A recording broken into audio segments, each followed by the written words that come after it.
매국노. 사퇴하라. 제 앞으로 쏟아지는 악플들을 보며 생각했습니다. 1년 전에 저라면 이런 상황을 상상이나 할 수 있었을까요?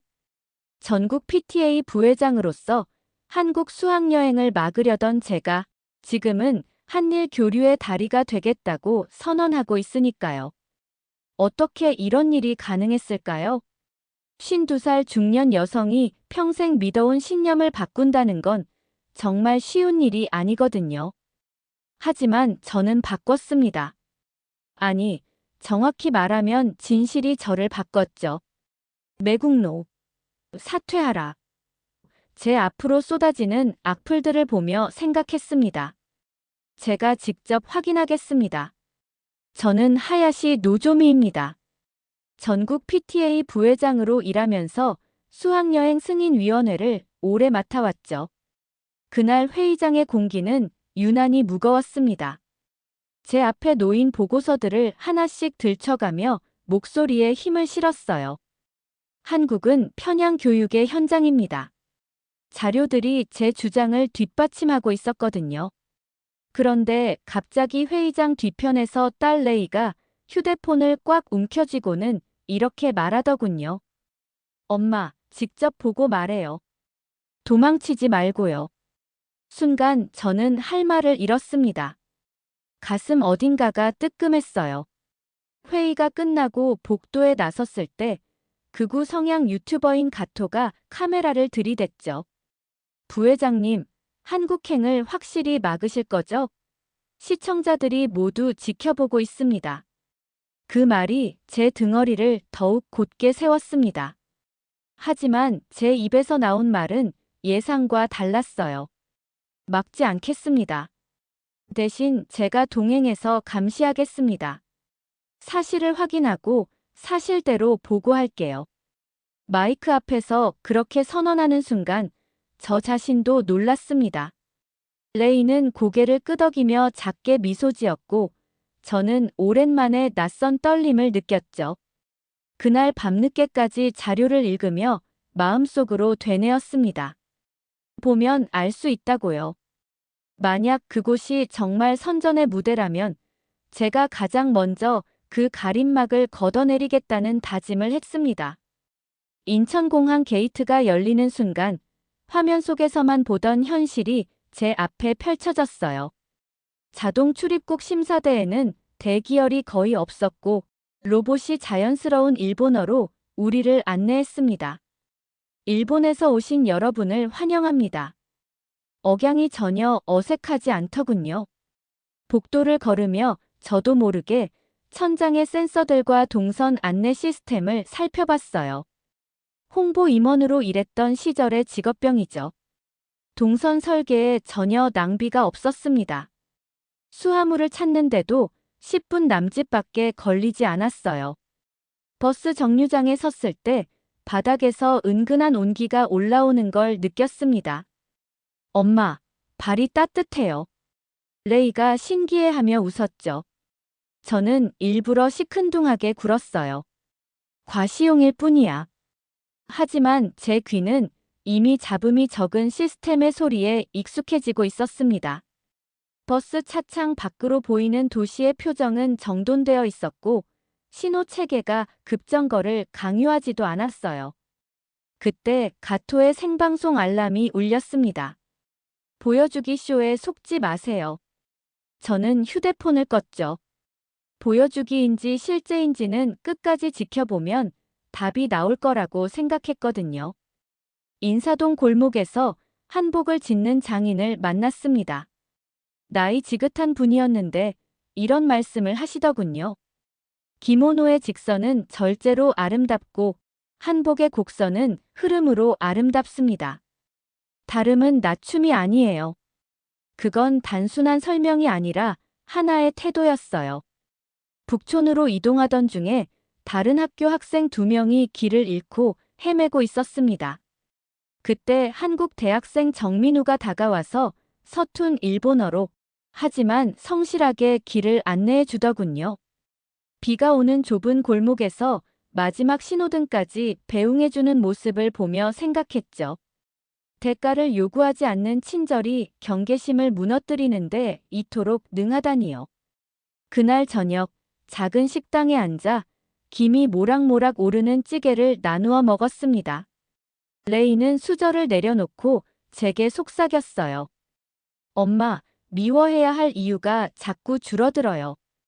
저는 말 대신 물을 마셨습니다. 그때 알림창이 반짝였죠. 가토의 새 영상이었어요. 친절쇼에 속지 마라. 저는 화면을 끄고 눈을 감았습니다. 쇼인지 진심인지는 오래 지켜보면 드러나는 법이니까요. 한 사람의 진심을 판단하는데 하루면 충분하지 않다는 걸 저도 알고 있었거든요. 서대 문형무소 역사관에 발을 들여놓는 순간 공기가 달라졌습니다. 도슨트 박소연 선생님은 감정을 최대한 자제하며 자료로만 설명을 이어갔어요. 고문 도구들, 원본 사진들이 차례로 눈에 들어왔지만 정작 제 발걸음을 멈춘 건 일본어로 작성된 당시 보고서였습니다. 저는 가방에서 낡은 노트 한 권을 꺼냈어요. 제 조부가 남긴 군 복무 메모였죠. 날짜와 지명을 확인해 보니 역사관의 문서와 정확히 겹치더군요. 그동안 흉흉하던 추측이 조용한 사실로 바뀌는 순간이었습니다. 레이가 제 소매를 잡았어요. 엄마, 저는 고개를 끄덕였지만 아무 말도 할 수 없었습니다. 그날의 기록은 누군가의 아픔이자 동시에 제 가족의 그림자이기도 했거든요. 박소연 선생님이 말씀하시더군요. 분노를 부탁드리는 게 아닙니다. 인정을 부탁드려요. 인정은 책임의 시작이니까요. 저는 한동안 전시실의 유리 케이스 앞에 서 있었습니다. 오랫동안 단단하다고 믿어왔던 제 확신이 사실 앞에서 조용히 무너지고 있었어요. 아프지만 피할 수 없는 과정이었습니다. 일본 대사관 맞은편 평화의 소녀상 앞에 섰습니다.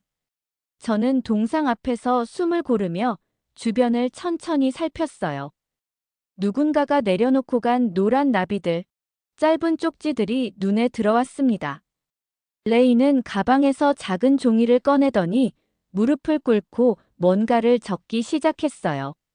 만약 내가 그 소녀였다면. 미안합니다. 모르고 있었습니다. 제 가슴 어딘가가 쿡 하고 아팠습니다. 저는 조부의 메모를 다시 접어서 가슴 안쪽 주머니에 넣었어요. 모른다는 것이 때로는 죄의 한 형태가 될 수 있다는 사실을 그제야 인정하게 되었죠. 그 순간 뒤쪽에서 바스락거리는 소리가 들렸습니다. 가토가 멀리서 촬영하고 있더군요. 그날 저녁 무릎 꿇은 PTA 부회장, 매국의 현장이라는 자막이 붙은 영상이 올라왔어요. 분노의 댓글들이 쏟아졌지만 이상하게도 저는 더 이상 숨고 싶지 않았습니다. 사실을 보았으니까요. 진실을 마주한 사람이 느끼는 두려움과 동시에 찾아오는 해방감이 있었어요. 그건 제가 예상했던 것과는 전혀 다른 감정이었습니다. 귀국 첫날부터 사무실 전화는 쉬지 않고 울렸습니다. 해임하라, 사퇴하라는 목소리들이 하루 종일 이어졌어요. 가토는 명예훼손 소송을 운운했고 협회 내부에서도 저를 피하는 시선들을 느꼈습니다. 저는 기자회견을 자청했어요. 분노하지 말아주십시오. 대신 기록을 보아주세요. 저는 감정이 아니라 사실을 보고 왔고 사실을 사실이라 말하겠습니다. 회견이 끝난 뒤 레이가 제 손을 잡고 말했죠. 엄마, 무섭죠? 그래도 가요. 딸의 말에 가슴이 뭉클했습니다. 그날 밤 한국에서 박소연 선생님과 독립운동가 후손인 한진호 어르신의 이메일이 도착했어요. 당신이 외로울 때 증거가 당신 곁에 있을 것입니다. 몇몇 학부모들이 조용히 제게 연락을 해왔습니다. 우리도 직접 보고 싶어요. 역풍 속에서도 작은 바람들이 제 쪽으로 불어오고 있었죠. 저는 직함을 내려놓을 각오를 했습니다. 자리를 지키는 것과 진실을 지키는 것, 둘 중 하나만 택해야 한다면 답은 분명했거든요. 때로는 잃는 것이 얻는 것보다 더 값진 선택이 되기도 하니까요. 우리는 온라인 한일 진실교류 모임을 만들었습니다. 박소연 선생님이 서대문 전시를 라이브 사료 수업으로 열어주시면 저는 일본어 자막과 질의응답을 맡았어요. VR로 역사 현장을 함께 보고 상호 홈스테이 시범도 시작했습니다. 첫 교류단이 서울을 방문했을 때 우리는 소녀상 앞에서 추모 대신 다짐의 세레머니를 진행했어요. 과거를 기억하되 미래를 인질로 잡지 않겠습니다. 학생들의 목소리는 전혀 떨리지 않았습니다. 정민우가 건네준 따뜻한 캔커피를 손에 쥐고 깨달았죠. 거창한 슬로건보다 중요한 건 만나서 묻고, 듣고 확인하는 일상이라는 것을요.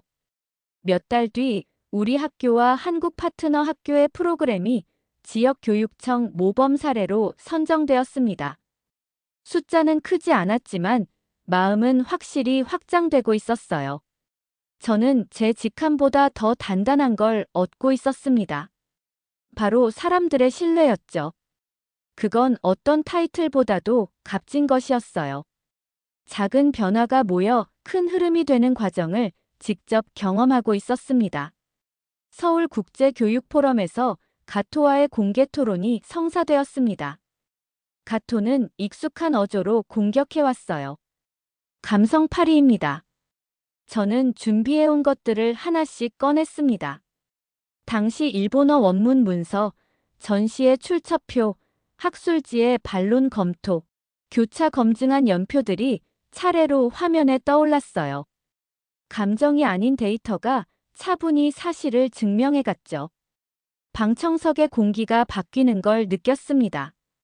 토론이 끝나자 학생들이 먼저 일어나 박수를 쳤어요. 일본 교육청의 실무자가 다가와서 말했습니다. 파일럿부터 함께 하시죠. 지침을 공동으로 만들고 싶어요. 저는 깊이 고개를 숙였습니다. 그날 저녁 혼자 소녀상 앞에 섰어요. 1년 전 레이가 무릎을 꿇던 바로 그 자리였죠. 저는 속으로 조용히 말했습니다. 분노가 아니라 사실로, 부정이 아니라 인정으로, 단절이 아니라 교류로. 집으로 돌아오는 길에 레이가 메시지를 보내왔어요. 엄마, 다음 교류단 통역 제가 맡아도 될까요? 저는 웃으며 답장을 썼습니다. 그래, 이제 우리가 다리가 되자. 저는 하야시 노조미입니다. 제 직함은 바뀌었지만 사명은 분명해졌어요. 진실을 보는 용기, 그리고 사람을 잇는 일. 이것이 제가 앞으로 남은 생을 걸고 싶어 하는 하나의 길입니다. 공감하신다면 구독과 댓글을 남겨주세요.